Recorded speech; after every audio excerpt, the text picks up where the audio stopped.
आपल्याला ना खूप साऱ्या मैत्रिणी असतात, पण आपल्या हाताच्या बोटावरती मोजण्या इतक्या निवडक अशा असतात, ज्या की आपल्याला ना खूप जवळच्या असतात. ते बोलतात ना, मुलांच्या आणि मुलींच्या फ्रेंडशिपमध्ये ना खूप फरक असतो. म्हणजे छोट्या-छोट्या आवडी-निवडी जपणं किंवा एकमेकींचा विचार करणं, फॅमिलीचा विचार करणं, हे सगळं ना मुलींच्या फ्रेंडशिपमध्ये जरासं जास्त आढळतं. माझी मैत्रीण माझ्या घराच्या खूप जवळ राहते बरं का, तरी पण आमच्या दोघींची भेटणं होतच नाही कधी-कधी आणि आता तसंच झालंय. ती पण बिझी, मी पण बिझी, पण आज आम्ही वेळात वेळ काढून एकमेकींसाठी वेळ काढलाय की भेटणार आणि घरीच भेटणार होतो. ती उत्कृष्ट भजी बनवते. म्हणजे ते बोलतात ना, एकेकाच्या हाताला चव असते, तसं त्यातला प्रकार आहे हा.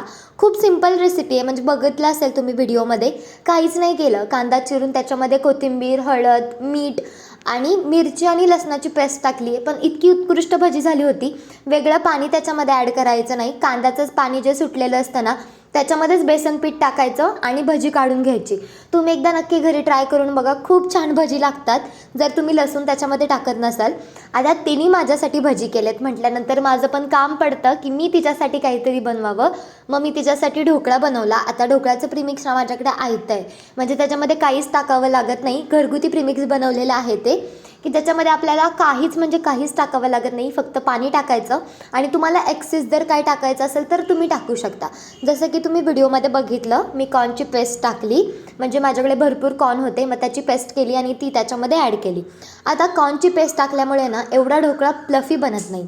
मग गप्पा गोष्टी करत, गूज गोष्टी करत सगळं असं आमचं खाऊन पिऊन झालं होतं आणि दिवस फार उत्तमाचा गेला.